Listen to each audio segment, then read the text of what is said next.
Ramirez, your host of Stand Out and Grow. I want to help your business stand out, survive, succeed, and grow. Building your business is really, really hard. And knowing what marketing and advertising tools you need to help you become successful is extremely confusing. After 30 years of working with thousands of businesses, I am here to help you make good business decisions. I want to help you understand the programs that are available to you so that you can stand out, survive, succeed, and grow. So let's get started. Hey, this is Kat Ramirez, CEO and founder of adBidtise and #SocialBuzz.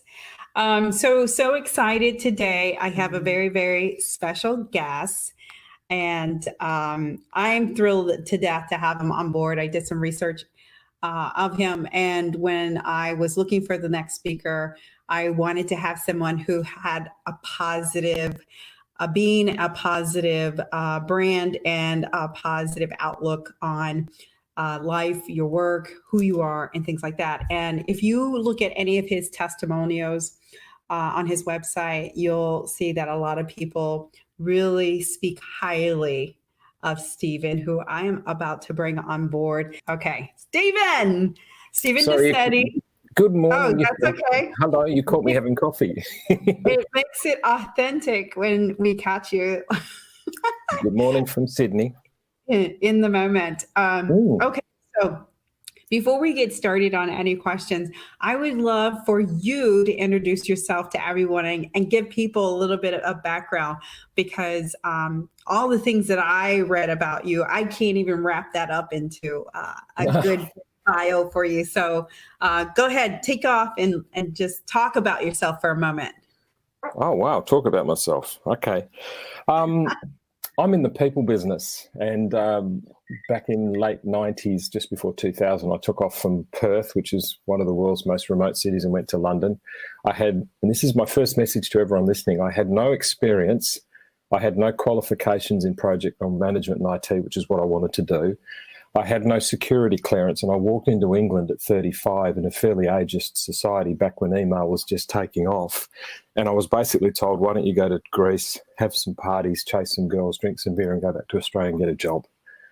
But I had one philosophy and one philosophy only. I was really good with people, and there were 65 million of them there. Surely I couldn't possibly fail. And then over the next 12 years, I started working all over the place. And my nickname, for a lot of the Americans would remember this, there was a guy who played American football called The Fridge. And my nickname in all of the projects I ran and all the big programs with 300-400 people all over the world, my nickname was The Fridge. Steve never does anything, but if he's in the room, something happens. Right. So I basically dedicated my life to enabling people. And now with the Sede group, I do something really, really simple. I spend every day of my life, in every moment, in every conversation, helping people to look in the mirror and love what they see. That is awesome. I love it. I mean, just that statement alone says a lot about what you do. Okay. So in regards, I know that's not the traditional. I do X for Y so they get Z. I just do people so they get themselves. It's as simple as that. And I do that in helping people to create content, helping people to speak, helping people to write books, helping people to actually learn how to interact with each other and network and all that stuff. But if you haven't learned how to speak to yourself, if you haven't learned how to create the content of life called your life, and if you haven't learned the ability to meet and introduce and love who you are, you're going to have a hell of a time trying to do it with anyone else. So like right now is a challenging time, and it is. A lot of people have been displaced or have been put on furlough, or there's a lot of situations, and even business owners are probably really, really down because their business is down. So in my interpretation, confidence is gone, it is completely gone. Like, are there certain things that people can do now to help overcome some of these big, obstacles that they're encountering right now, which in my view, for some of them, it's temporary, it's temporary. But I have a positive outlook, and not everybody has that outlook. No. and a lot of people are getting beat up, they're getting really beat up. And I think a lot of people won't feel the effect probably until maybe another 30 days or whatever, Yep. as time keeps progressing. It's not going to get any better is what I'm trying to say. They're still going to be challenged. And so are there any advice, anything that you can give to anybody who's in that type of situation? Human beings are three things. We're very curious as a species, which is part of the reason we've evolved, right back to the deciding to come out of the pond as little tadpoles and evolve to what we are. So we're very curious, we're very competitive, and we're very compassionate. So when someone flies into a building on 9/11 or Fukushima happens, or there's a shooting somewhere in the world, or someone decides to run onto London Bridge and stab somebody, and all those horrid things that happen, as a race, or the tsunami runs around the world after Christmas in 2004, as a species, we get very compassionate. So what's happening right now is our curiosity in terms of this invisible thing that's come and disrupted everything, our competitiveness against each other has now been taken away. And all of a sudden, our compassion, which we normally leave behind and forget about because it's not that important, all of a sudden that's come front and center now. So people now saying that I've lost my confidence and I don't have much courage and all those types of things. And the reality is, I was asked recently by a young lady, she said, how do you make people believe in yourself? And I said, that's easy. You have a conviction to an outcome. Got you. That's good. I love that. You have a conviction to an outcome. So for people, like I was supposed to be in a fairly lucrative contract for 12 weeks working in New York City. I haven't been to New York in a decade. Or I haven't worked in New York for an extended period of time. I'm now here at the kind acceptance of some friends in Sydney, which is where I'm staying until such time as all of this settles down. So my message to the person that's listening, that's in the circumstances that you're in, there's three things you need to do in life. You need to have the confidence to start, the courage to continue, and the compassion to appreciate your effort, not your result, your effort. And too many of us, because we're curiously competitive, we never are kind enough to ourselves to actually say, I'm doing okay. We always think I've got to get a result. It doesn't matter what effort is. And if the effort doesn't produce the result I wanted, then that means I'm a failure. Okay. So right now, a lot of people are having to be, I can't be competitive. I can't be particularly curious. So I'm having to be compassionate. And they're compassionate with the first person in the world and the first time in their life is they're having to be kind to themselves. And people don't know how to do it. So we talk about this new norm of how we're going to sit on planes and how far apart we stand at supermarkets. But the one thing that's the new norm is people actually being kind and caring and compassionate to themselves. Because guess what? Everyone's staying at home and going mental health and freaking out. And what are they doing? They're keeping their own company. They're keeping the company of the people that they choose. Because in most instances, people get up and do a 9-to-5 job or 9 to 9 or 24 hours a day or whatever most people do these days. Most people wake up every morning and go as fast as they can to get away from the person that they made a commitment to do life with. Yeah. And then you go off and you do life with someone else's person who they've decided to do life with. Right now, COVID has forced us to stay at home and forced us to be around the people we chose to do life with. And all of a sudden we've got mental health issues. And I'm not saying it's not real, and I'm not suggesting that the whole economy and people having problems paying rent and all that stuff, it's very, very real. But it's not going to get any easier if all you ever do is beat yourself up without having any kindness and compassion of, what do I need to do to solve this? Because this isn't the first time it's happened to the human species. It happened 100 years ago, and we've been around for hundreds of thousands of years. This is not the first time it's happened. Right. And yes, I can hear your audience going, yeah, but Steve, it's the first time it's happened to me. And I get that. Yeah. But when was the last time you had enough compassion to be kind to yourself? So the first thing you need to do is be kind to yourself rather than just beat yourself up. This is hard, because it's not going to get any easier if you beat yourself up. Right. COVID's already taken a pretty good swing at it. The last thing you need to do is start beating up whatever's left over. Right. So, I mean, I got the being kind to yourself, but I think some people may not know how to be kind themselves. They don't. Right. They don't, because we're curious, we're competitive, and that compassion thing happens when someone flies into a building, said with great respect to the people who are impacted by that. We get compassionate in the moments of unfortunate circumstances to other people. We don't get very compassionate to ourselves. So it might think, well, yeah, but Steve, tell me what to do. Like, Steve, tell me that I do X for Y so they get Z. I'm a coach of small business owners so they improve their bottom line. Please tell me something that's more, that can satisfy my curiosity and allow me to go and compete with the next guy. And the next guy or girl is down the street going through exactly the same thing as you. So most people need to focus more on, how do I be kind to myself and go, okay, if I be kind to myself and cut myself a break, how do I go about the process in this amazing world we live in of what else can I do? Because if your answer to that is, yeah, but Steve, I've lost my job, I've lost my money and I can't pay my rent, everything's gone to hell, good. Don't expect it to get any easier. Right. Because if you've accepted it's too hard for you to compete and be curious enough to try, it doesn't matter how compassionate you are. But if you're coming from a place of complete and utter unforgiveness towards your own effort, don't expect your curiosity and confidence to come back. Okay. No, that makes perfect sense to me. It makes absolute sense. And I love the comment that you said that people do the things they do to escape. Okay. Because here's an observation I had. Just for us in Wisconsin, the golf courses have just started to open up. And my boyfriend and I went last night. It was packed. A bunch of men, probably. I mean, I know it was all men. It was all boys. Escaping, right? That this landlocked, and this was my interpretation, because when we pulled up, it was freaking packed. And I was like, wow, they opened up golf and all these men wanted to escape and get out of the house because they could no longer take it anymore, because we are forced to, again, like you said, is be with the people that we want to be with, but we're trained to get away during the day, when we do our job or we do whatever it is that we do.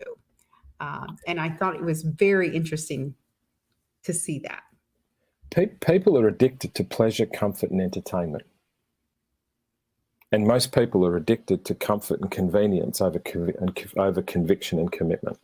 So a lot of people there's a lot of comment about what's the new norm going to be like. Do you think we're going to go back to what we're going to go back to? And the harsh reality is 98% of people are going to try and recover and go back to what they've always known. Yep. Pleasure, comfort, and entertainment. It's the reason Friday afternoon and Friday night's the big night of the week, and it's the reason mosquito join me today. And it's the reason Friday night's the big night of the week, and it's also the reason Sunday night's the most disastrous night of the week, because you've got to go back to work on Monday. So you work from Monday to Friday afternoon to actually then have enough money to be addicted to pleasure, comfort, and entertainment. So the end result is, what happened with the golf course last night is people have got the opportunity to go out and outsource their happiness, outsource their entertainment, outsource their ability to make themselves smile to something or someone else. Right. And it was like very evident, and you can tell. Yeah, but so going back to my point, when people have asked me, is it all going to go back to normal and this new normal and whatever that means? The reality is 98% of people are going to try and replicate pleasure, comfort, and entertainment. They're going to try and actually because compassion starts with you, and most people are not very good at looking at the mirror and loving what they see. Mm-hmm. But 2% of the people, and this is the big distinction, 2% of the people are going to continue to be who they are, and 98% of the people are going to remember COVID and be more open. That the entire human race is getting a front row seat to what it's like to be vulnerable right now. And unlike in the 2000s and the 2010s, especially towards the back end of 2010, we have to be vulnerable, we have to be more mindful, we have to be more authentic. Yep. An unknown invisible force within 6 weeks told the whole human race that I don't care about intolerance, I don't care about diversity, I'll take whoever I choose to take, and the rest of you are going to sit and watch. And all of a sudden, we're not now voluntarily being vulnerable. We're not voluntarily being authentic. We're not voluntarily being meaningful. We're standing on the balconies across Europe singing to each other on another balcony because we're not allowed to stand next to each other in a supermarket. Right.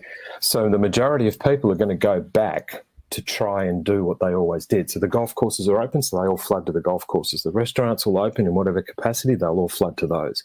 But some people, and to those few people in the audience that are listening are going to think, right, I have an opportunity, like you do, Kat, I have an opportunity to introduce more and more people into this world who are in the business of creating compassion within yourself, to empower your curiosity, to empower your competitiveness. And your competitiveness is to add value to someone else. Your competitive is not to align to which filter I can hate through. Is it intolerance? Is it diversity? Is it bias? Is it orientation towards your sexuality? Because we don't hate up close and personal. We create names for it and we hate through those. Right. So what's your thought? What's your feel on, because since this pandemic, a lot of people have a lot of hate, and it's very much clear in social media. Yes. Okay? And sometimes it's offensive, sometimes. And sometimes I'm surprised that people can have this much hate and non-compassion, because that they're, and again, a lot of this probably goes back to what you're talking about, is the lack of them to be able to care for themselves, or absolutely, because all of it has to stem from something, and that's just regurgitating from something else. You know what I mean? And so, to me, I think that that's something that might not be controllable, but it's the individual at the end of the day, right? Yeah, and well, if you think of the pandemic, as you say, if you think of what have we had to do, we've had to control ourselves. We've had to make the decision to not go out. We've had to make the decision to stay at home. We've had to make the decision to not go to the golf course, to the restaurants.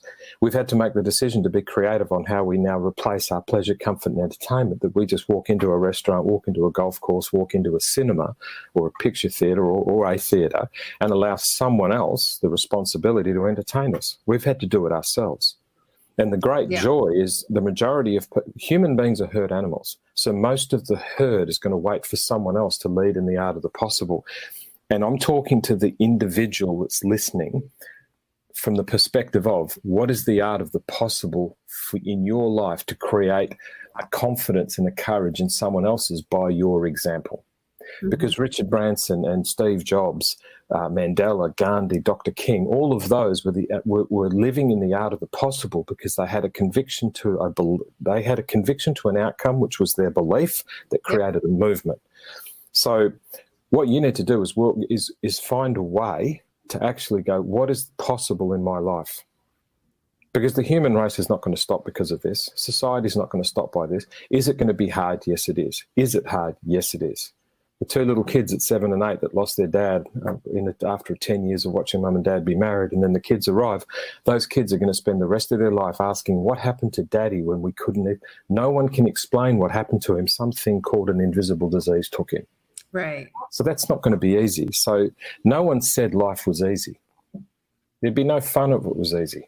If you think of every single problem, hassle, challenge you've ever had in your life, it usually stems, in fact, it always stems from not speaking up or hesitating to act.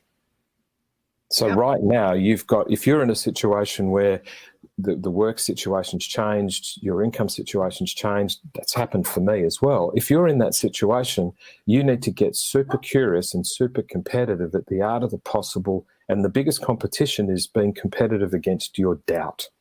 Right. I love that, because that is so true. So true. Because I say this to people all the time, like, I'm my worst enemy. I'm going to talk myself out of things, and I'm going to tell myself that I'm not good enough. I can't do it or whatever. It's not going to be anybody else. It's going to be me. Yeah. So we are a defeatist person. You know what I mean? And it's like, you have to somehow control that so that you say to this person, sorry, I don't need you right now. I got this. Yes. Yeah. I mean, if you listen to what you just said, and join that in with what I said, if you think of a herd of animals, and human beings are herd animals. That's why we cluster into villages and caves, and we now cluster into virtual communities online. It's what we do. Right. But if you think of any herd, and we'll just think the animal kingdom for a second, and you took the leadership of the herd out, they all stand around not sure what to do. Yep. And what you just said is exactly what a herd typically will do. So the beauty of what's happened right now, and the silver lining to this, is that the herd is now more receptive than ever, that if you actually lead with compassion and you lead with the ability to actually authentically want to help them, if you take leadership in terms of the assurance that they're going to be okay, don't be surprised if people within the herd are more communicative to it. I was only speaking to one of the Sede guests from within Sede land yesterday, who's a pharmacist in Western Australia. And she said that the pharmacy industry at the moment is getting people walking into the shops and into their pharmacies and dropping the F-bomb at them and all that kind of stuff. And all of a sudden, the white-coated pharmacist who's been this authority figure in the community is now getting abused with some pretty colourful language because people are walking in there scared. The herd's walking in and all of a sudden they're scared. Yep. And the pharmacists don't know exactly what to tell them in some senses. And Rebecca was saying yesterday that she put out a post inside a community of pharmacists and she had 200 people immediately respond who were all basically talking about, I know how you feel, I felt the same way. And all I said to Rebecca is your job is to teach them what you found. Right. Oh, I know how you feel. I felt the same way. This is what I found. And what for people listening, rather than go, I know how you feel and I felt the same way, express that. But what is it that you found about what you can do to contribute? In your case, getting me to come on and have a chat with you and all those types of things. And in the short time we've got, it sounds all hairy-fairy, but I'm talking about the foundational ability for you to think, okay, I'm very curious and I'm very competitive as a human being. It's in our DNA and it's the reason we survive, and a lot of that's ego-based, which is good because we need it. You've got to be kind to yourself to think, right, what am I going to do about the circumstance that I'm in?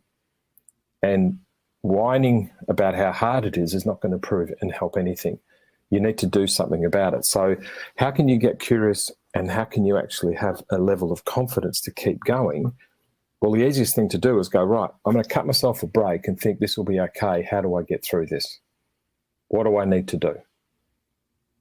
Like in my case, for example, I didn't expect to be in Sydney. I expected to be in New York. So I'm sleeping on an air mattress with a guy that would pick me up 2.5 years ago as an Uber driver when I landed in Sydney, and he became a friend of mine. Mm-hmm. And then I came here to do a recording of a rideshare training with him, which I was happy to do. And then all of a sudden I was only weeks away from leaving for New York, and then everything went the way that it is. So I'm now sleeping on an air mattress in a bedroom that I've turned into a studio because I'm going to go and make an influence and difference on people's compassion to enable them to be curious and competitive, not with each other, but with their doubt. The number one competition in your life is for you to achieve the ability to say, no, I'm going to be okay. And that no is not to anyone else, it's to yourself. Right. So I woke up this morning to get on the call early because it's 7 a.m. here in Australia, and put the air mattress up against the wall, and I'm now staying in this room and I've turned it into a studio. Right. And I've got vertical cameras and whiteboards and everything, and I'm teaching people from here because I took the opportunity to be an example of what the art of the possible is, that just because I'm stuck in Sydney and I'm not in wonderful New York, which I was dying to get to, I'm making a difference in someone else's life by turning the bedroom in an apartment that I never expected to be staying in into an opportunity to serve. So here's my question. What is your opportunity to serve, or are you too busy serving your doubt? Got you. Yes. So I have another question that doesn't have to do with the pandemic, because I hear this a lot. I hear this a lot from people that have an epiphany. Okay. They have an epiphany after so many years in corporate America or whatever. And they're like, I just don't feel right. This is not for me anymore. And I don't know what I need to do, but I need to do something else. Do you know what I mean? And people are lost and they don't know what to do, and they don't know how to find it. They don't know. Do you see? And I don't know if you've run into this a couple times, but I had a epiphany. Well, yeah, with the whole corporate thing, what am I doing? All that kind of stuff. I had it. Yeah. No, so I understand. Keep going. Yeah. And so then they don't know, well, what do I do next? Because sometimes they do a tailspin, they quit their job, and then they find some, meaningless position because they just needed a break, And so, and I know you have a testimonial from someone on your website who said, they just didn't feel like they were connected to what they were doing. And you had changed their life. Almost all of them say that. And Almost all of them say that. right. Oh, well, I know who it is, and he's a sensational human being. Yes, I know who you mean. Yeah. So the question is, just for the listeners to understand exactly what you're asking me, is how, when someone feels like that, when someone is in that position, because I would imagine that a lot of people are rethinking their life right now. I would think they are. Big time. Despite the pandemic, just like life in general, Yep. I work from home now. I love it. Is my company going to let me do it? Not. Then what do I do? Am I not feeling self-fulfilled now because, there's more to life than the grind, because there's a little of appreciation. They're starting to feel that compassion, Yep. and there's an appreciation. And so, what are some of the things that they should think about or talk about, or just, if they're struggling and challenged? Because I think to stay with the status quo is not the solution. No. And I'm not being rude. I'm just writing things down. No, you're right. There's a bunch of things you just said. So if this was on my studio, it'd be filming straight down right now. Here's a couple of things, and I'll go to your answer. But the very first thing I want to get, which is really, really important, because people are going, my life's a grind. If your life is a grind, the only thing you're grinding is your life, your love, and what you learn. The only thing you grind, if your life is a grind, is the life that you're living, the people that you love that are in it, and the things that you're learning. So I was in Sydney, 18 months ago, and I was speaking at something, and a young lady came up, beautiful young lady she was, and she was a personal trainer. She was about 22. And this is the question about rethinking and what you talked about in terms of people are now rethinking what they should do. And she came up and she said to me, she goes, Steve, I haven't travelled as much as you have. And I went, no, I'm twice your age. And then some, sadly. And she said, I don't have the experiences you have. I said, not yet, but because I'm twice your age, but you will. And you'll look a lot better than me when you get to my age as well. And that's the other thing I'm having to deal with right now, young lady. But what I said to her, and she was a personal trainer that was very disciplined, very structured. She obviously looked lovely. She was fit. She was healthy. She had a beautiful smile like yourself. She had a good disposition about who she was. So there was a lot of soul smiling going on as well. And what she didn't realize is that she thought people were coming to understand how to do cardio. People were coming to understand how to do some nutrition thing. She didn't understand why people were coming and asking about the discipline of life, about the discipline of what do I do with my boyfriend or girlfriend, or the structural things that go outside of doing a sit-up, doing a push-up, doing a 10K run. And what she didn't understand was, and she said, I don't have your experience, Steve. And it's on a podcast somewhere where I talk about my advice to millennials, and it's ended up being something that's now applicable to everyone. So if anyone out there is actually thinking that their life's a grind, number one, be mindful that you're grinding your life, you're grinding the people that you love in it, and you're grinding the learnings. The only thing you're grinding is you. So that's the first thing. The second thing is if you're asking yourself, this is not for me, it's exactly what I said to her.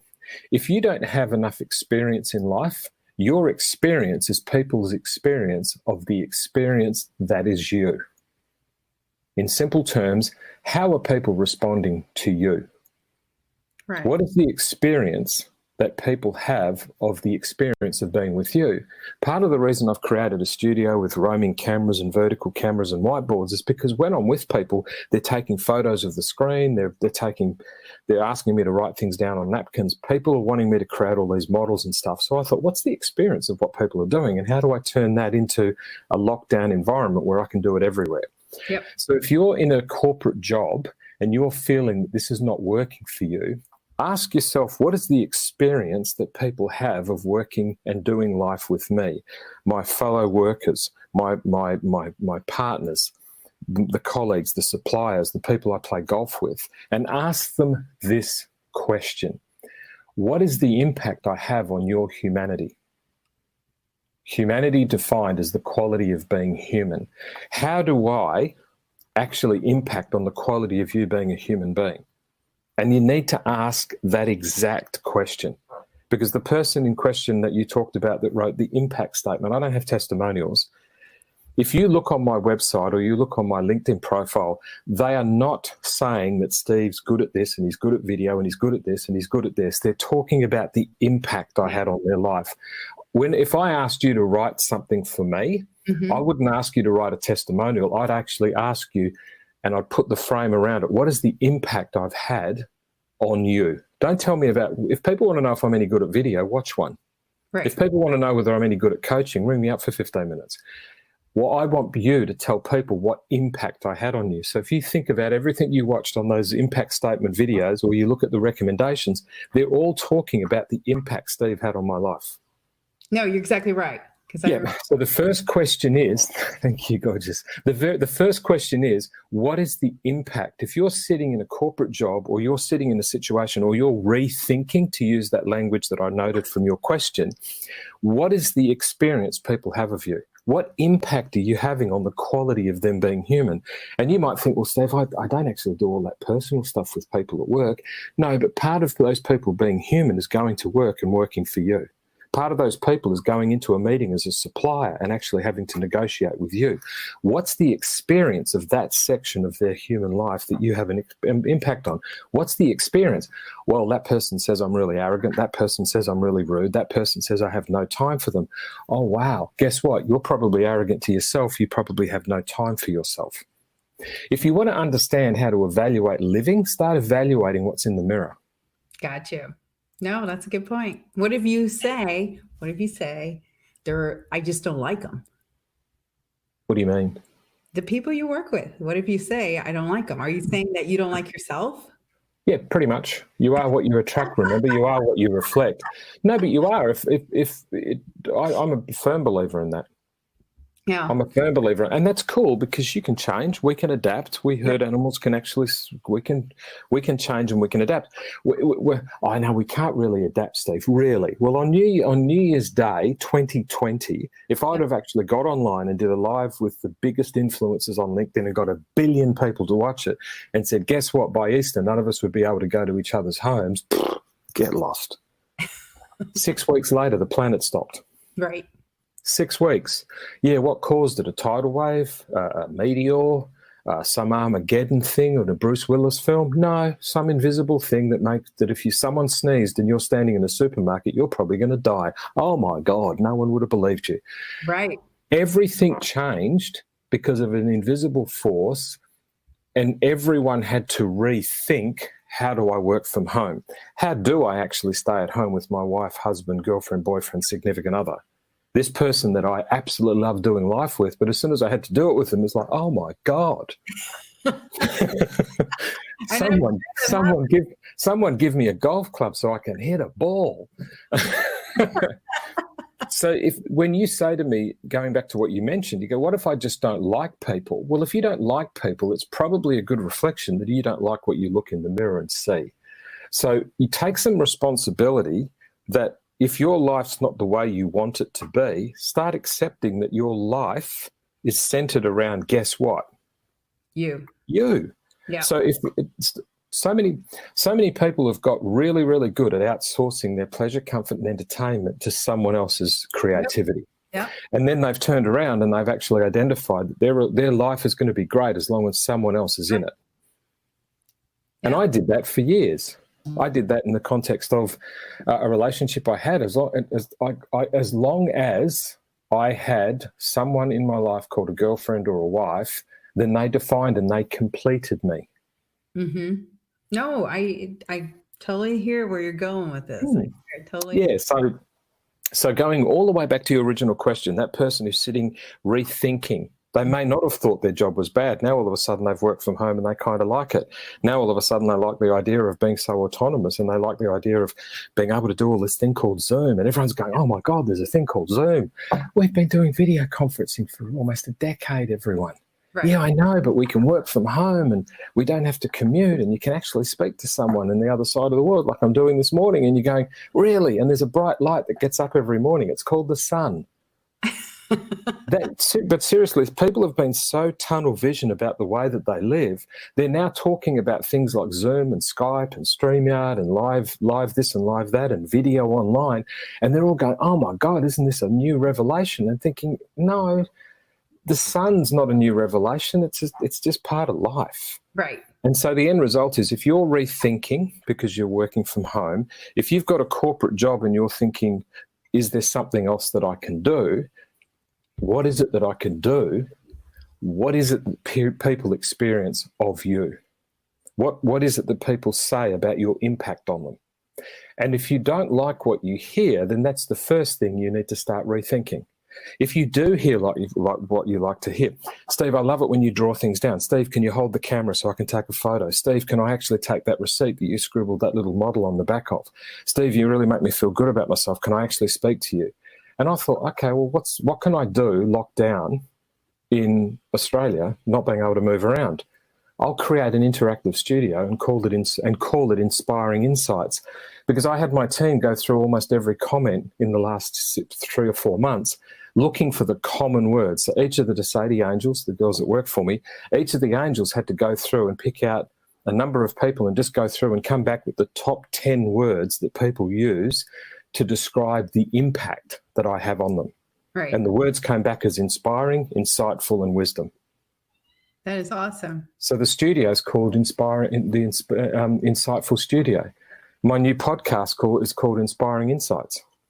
That is awesome. I love it. That's great. So my comment to the person rethinking, my comment to the corporate person, which is the nature of this section of conversation, what is the top comments on your impact? Because that's what I did. Mm-hmm. So it's called Inspiring Insights, because people say, oh, Steve, you're really insightful. You're really inspiring. Okay, great. I haven't got time to gloat about it. I'm too busy trying to make a difference in your life. Wow, that's great. Because what is it that you do, Steve? I do X for Y so they get Z. No, I travel around the world introducing people to their potential, and I teach them to be great with it. And the first thing I do is teach people to believe they have some. That is a very powerful statement, just so you know. Very Thank powerful. You. So if you are rethinking, and if you are feeling stuck in corporate land, start asking yourself, what's the experience people have of what you do? And if it's positive, build on it. If it's negative, fix it. Right.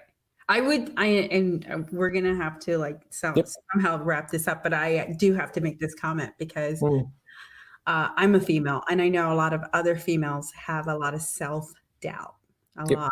They question their ability. They don't apply to things because they undermine themselves. And I feel like they probably are the worst at the confidence issue of it. Do you know what I'm saying?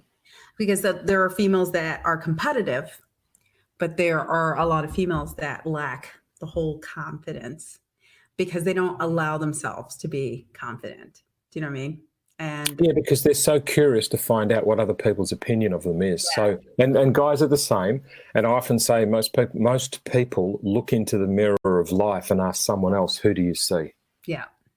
Yeah. So the very, very quickly, to give you a couple of pointers on this to finish, in 2000, we created the internet. And by the end of 2000, let's talk in decades, 2000, 2010, 2020.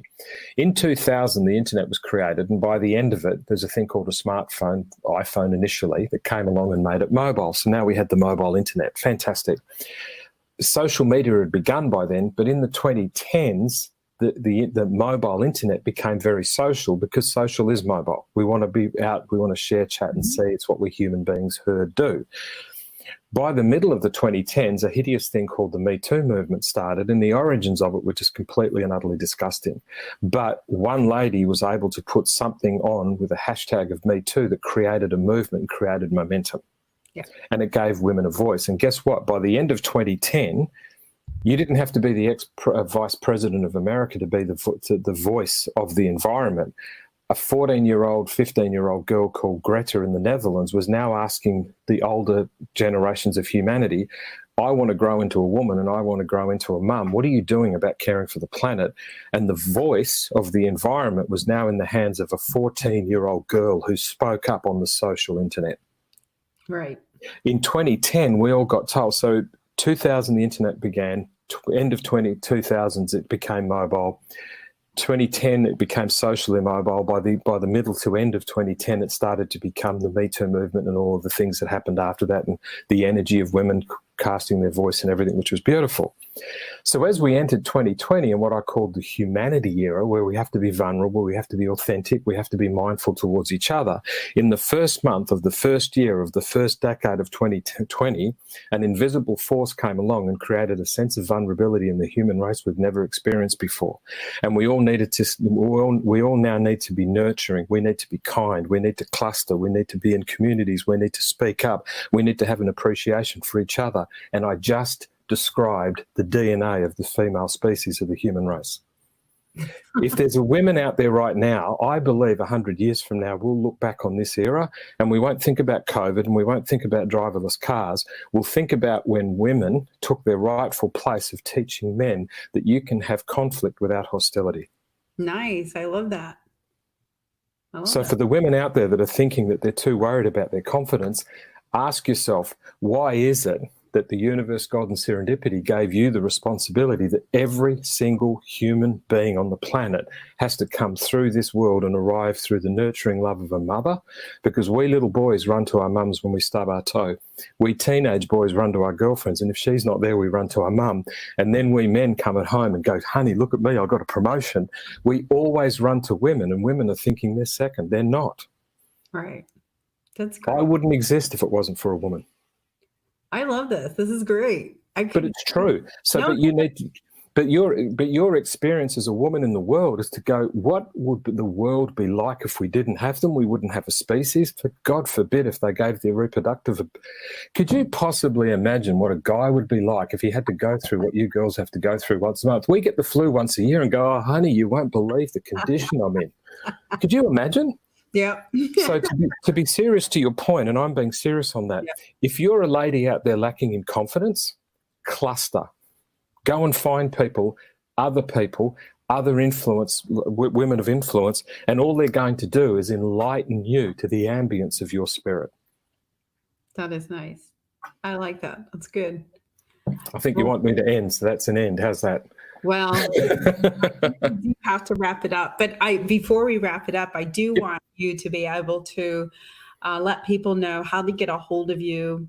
What are the ways that you can help them, or why would they want to reach out to you? You know, so this is your time to plug yourself a bit.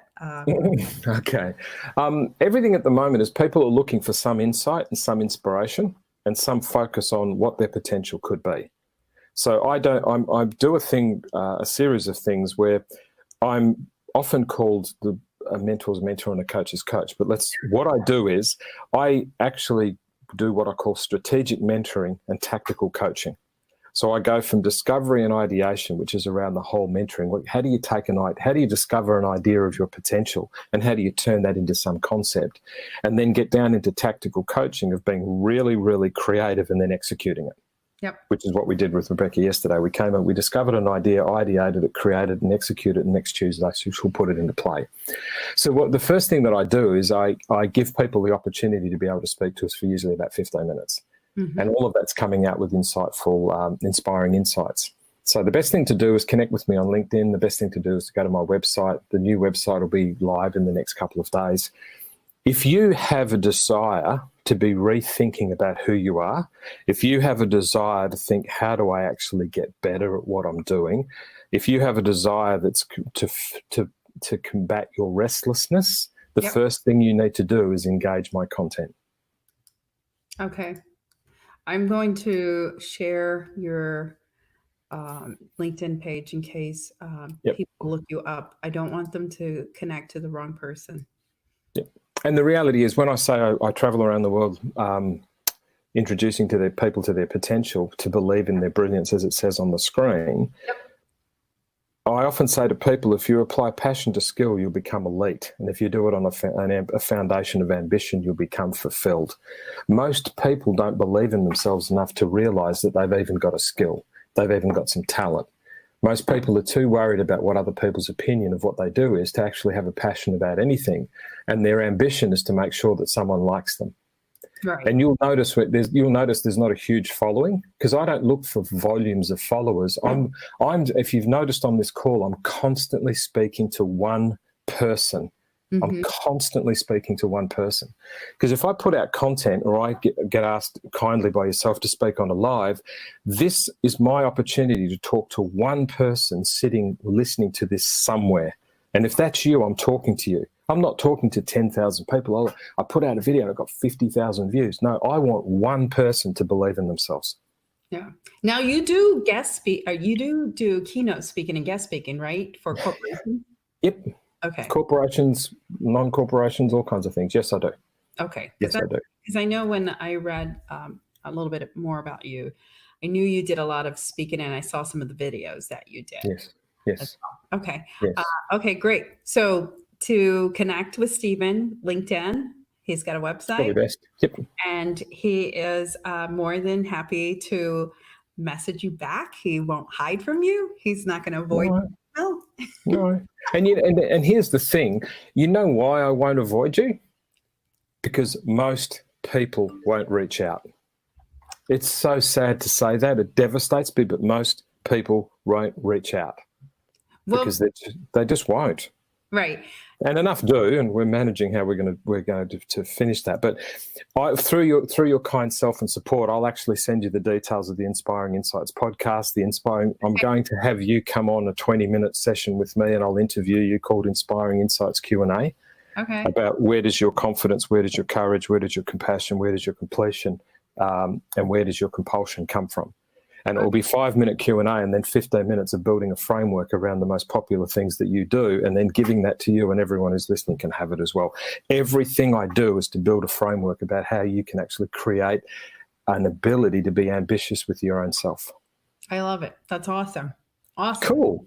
Thank you very much. Thank you on that challenge. Take it. No, it's done. Your name's already up on the board of all the people. Inspiring Insights Q&A. You're going to love it. It's going to be really cool. And I so appreciate this. And for everyone listening, look in the mirror. And even if you can't love what you see, believe in what you see, because it's true. You can do whatever you put your mind to. All you've ever wanted and everything you've ever needed to get it is all you've ever been. And I'll leave you on that. Awesome. And that's a great note to leave. And thank you so much, Stephen. I appreciate it. And I hope you have a fabulous day. And thank you, everybody else, for watching. I do appreciate it. I'll make sure I tag you on all of the casts and then add your links. Okay. Please do. Okay. Thank you so much. Thank you so much for listening to this episode of Stand Out and Grow. Check out all the notes and links at www.standoutandgrow.com. I am so thankful to you for helping this show continue to grow. I want to keep producing content that you want to hear, so please leave me some feedback. I look forward to bringing you more resources and information to help your business stand out and grow. Please follow us on social media and make sure you follow this podcast so you can learn more about helping your business stand out, survive, succeed, and grow. Until next time, you got this. adBidtise helps businesses stand out and grow with affordable advertising options. We will help you make good business decisions so you can save money. And not just throw it against the wall to see if it sticks. Get your free strategic advertising analysis today so you can see the opportunities to stand out and grow your business. Visit www.standoutandgrow.com offers page to learn more.